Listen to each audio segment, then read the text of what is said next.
sommes rassemblés ici pour commémorer la victoire de la France et de ses alliés contre l'Allemagne et son régime nazi. Le 8 mai 1945, la France, par la voix du général de Gaulle, annonçait « La guerre est gagnée. Voici la victoire. C'est la victoire des Nations Unies et c'est la victoire de la France. » Aujourd'hui, 78 ans après la victoire des forces alliées, nous continuons à rendre hommage à toutes ces victimes de la déportation et aussi à tous ces héros, ces résistants héroïques, ces hommes et ces femmes ordinaires, anonymes, qui ont réalisé des choses extraordinaires, combattant dans les armées invisibles, qui, au péril de leur vie, ont fait preuve de courage et d'abnégation pour que nous recouvrions la liberté. Alors que nous pensions ces images définitivement proscrites, c'est à nouveau le triste cortège des morts, des réfugiés avec la détresse humaine et les destructions, avec des risques considérables d'une amplification ou d'une extension dont les conséquences potentielles seraient terribles. C'est la victoire.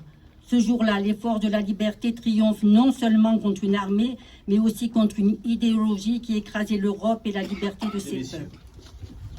Le 8 mai 1945, à Berlin est signée la capitulation sans condition de l'Allemagne nazie. Cet acte-là, on mettait fin à la Seconde Guerre mondiale. Enfin s'achevaient les années de terreur, de souffrance, de spoliation irréparable et de privation pour tous les Français. Aujourd'hui, devant ce monument aux morts, nous commémorons avec émotion le 78e anniversaire de la victoire des forces alliées contre le nazisme et la barbarie.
Arrière, quand nos aînés n'y seront plus, nous trouverons leur poussière et la trace de leur vertu, et la trace de leur vertu.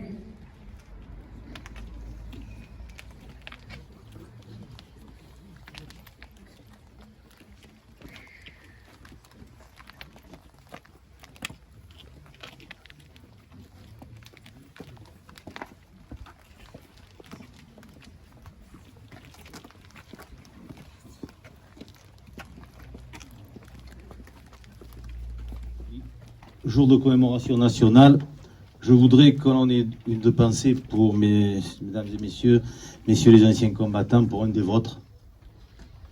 Une pensée pour monsieur Raymond Bassineau, qui nous a quittés il y a un peu plus d'une dizaine de jours.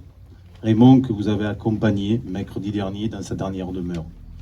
Un camarade pour vous, qui a été président de la CPUC-ATM, qui a été président des anciens combattants, et qui s'est toujours impliqué dans cette association du souvenir et de la mémoire, très apprécié de tous.